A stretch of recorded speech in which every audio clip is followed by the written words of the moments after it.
মুখ্যমন্ত্রীর শপথ নিয়েই একের পর এক বিতর্কিত সিদ্ধান্ত নিয়ে চলেছেন বিজেপি নেতা শুভেন্দু অধিকারী। হিন্দুত্ববাদী দল বিজেপি ক্ষমতায় আসার পর থেকে পশ্চিমবঙ্গের বিভিন্ন এলাকায় বাড়ছে উত্তেজনা। রাজ্যটির মুসলমানদের ওপর ব্যাপক সহিংসতা, ভয়ভীতি প্রদর্শন, এমনকি হামলার ঘটনা ঘটছে বলেও অভিযোগ উঠেছে। তবে এসব ছাপিয়ে এবার আলোচনায় পশ্চিমবঙ্গের রাস্তায় মুসলমানদের নামাজ পড়ার নিষেধাজ্ঞা ইস্যুটি। বাংলাদেশের সঙ্গে যুদ্ধ ভারতের কাছে তো কয়েকদিনের ব্যাপার নয়, কয়েক মিনিটেই ফয়সলা হয়ে যাবে। ভারতের পশ্চিমবঙ্গের নতুন মুখ্যমন্ত্রী শুভেন্দু অধিকারীকে ঘিরে বিতর্ক যেন থামছেই না। ধর্মীয় উস্কানি, মুসলমানদেরকে নিয়ে বিভিন্ন কটূক্তি সহ নানা অভিযোগ রয়েছে তার বিরুদ্ধে। তবে এবার তিনি মুসলমানদের নামাজ পড়ার অধিকার নিয়ে মন্তব্য করেছেন। সেই সাথে তার নেতৃত্বে বিজেপি সরকার রাজ্যটির ক্ষমতায় এসে পশ্চিমবঙ্গের রাস্তায় নামাজ পড়া বন্ধে পদক্ষেপ নিয়েছে। এবার ধর্মীয় উগ্রবাদের বিরুদ্ধে কঠোর অবস্থান নিলেন তামিলনাড়ুর নবনির্বাচিত মুখ্যমন্ত্রী থালাপতি বিজয়। এর মাধ্যমে দক্ষিণের রাজনীতিতে নতুন ইতিহাস গড়লেন তিনি। অভিনয়ের আঙিনা ছেড়ে রাজনীতির ময়দান, দুই জায়গাতেই তিনি এখন আলোচনার তুঙ্গে। তামিলনাড়ুর নবনির্বাচিত মুখ্যমন্ত্রী জোসেফ বিজয় দায়িত্ব নিয়েই সাফ জানিয়ে দিলেন, নাগরিক অধিকার রক্ষায় কোনো আপোষ করবেন না তিনি। 12 মে সকালে এক বার্তায় কড়া হুঁশিয়ারি দিয়ে বিজয় বলেন, তার রাজ্যে কোনো ধর্মীয় বিভেদ বরদাস্ত করা হবে না। তিনি আরও বলেন, অপরাধী যে ধর্মেরই হোক না কেন, কাউকে বিন্দুমাত্র ছাড় দেওয়া হবে না। মূলত দেশটির কিছু উগ্রবাদীদের হাতে মুসলিম, খ্রিস্টান সহ অন্যান্য সংখ্যালঘুরা প্রায়শই নির্যাতনের শিকার হন। পশ্চিমবঙ্গের বিজেপি শুভেন্দ্র সে ক্ষমতায় আসতে না আসতেই মুসলিমদের বিরুদ্ধে উন্মাদ হয়ে গেছে। কথায় প্রবাদ আছে না যে নতুন নতুন ক্ষমতায় আসলে যেমন পাখনা জ্বালায়, ঠিকই কিছুদিন পরে কাটা বেঁধে যাবে ভারতের নরেন্দ্র মোদীর গলায়। কেননা এই পশ্চিমবঙ্গের বিজেপি সে ক্ষমতায় আসার আগেই মুসলিমদের উপর বিভিন্ন রকমের অত্যাচার, অন্যায় শুরু করে দিয়েছে। শুধু তাই না, কিছুদিন আগেও আমরা দেখেছি যে পশ্চিমবঙ্গে আমাদের মুসলিম ভাইদেরকে নৃশংসভাবে প্রকাশ্যে রাস্তায় ফেলে হত্যা করে ফেলেছে এই বিজেপির কিছু অনুসারীরা।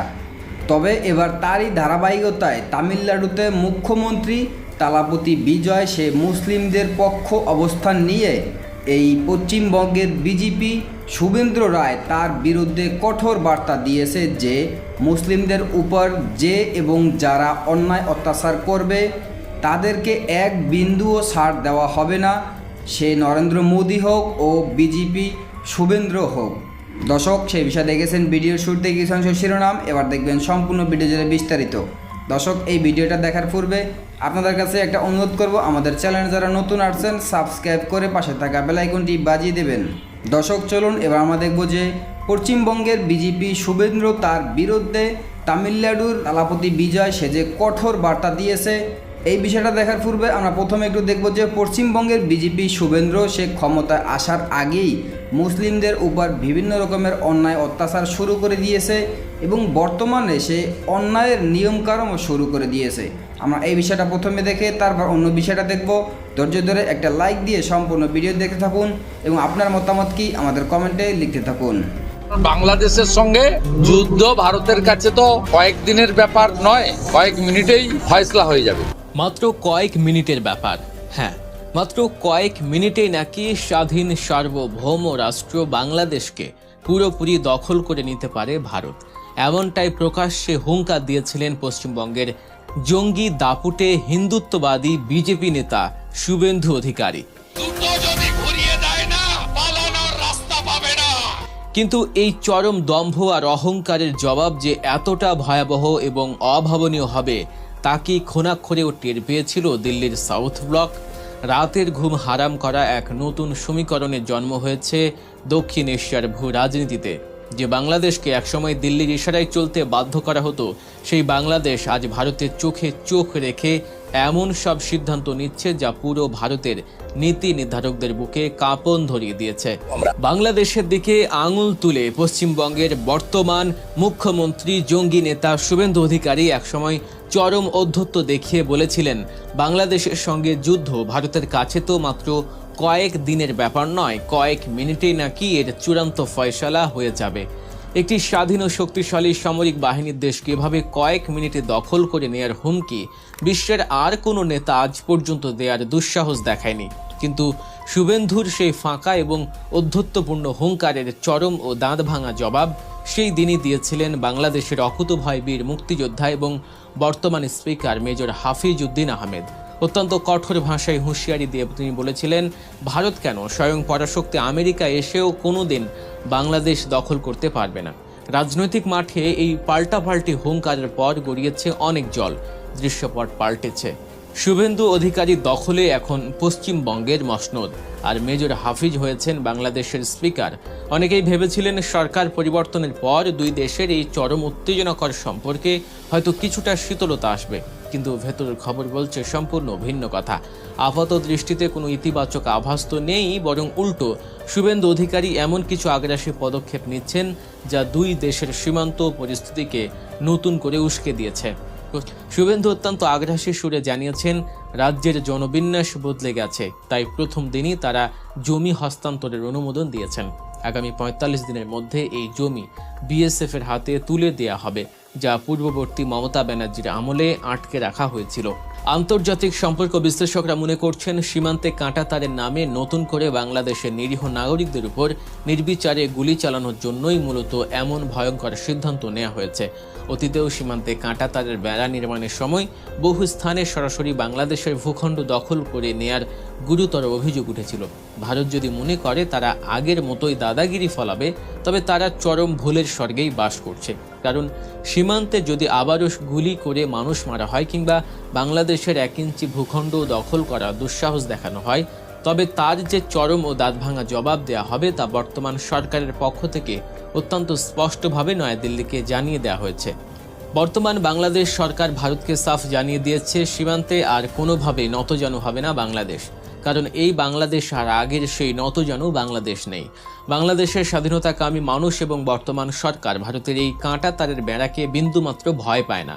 ভারত যদি গায়ে পড়ে কোনো আগ্রাসন চালানোর চেষ্টা করে, তবে তার সমুচিত জবাব দেওয়ার জন্য বাংলাদেশের নিজস্ব সামরিক ও কৌশলগত মেগা পরিকল্পনা প্রস্তুত রয়েছে।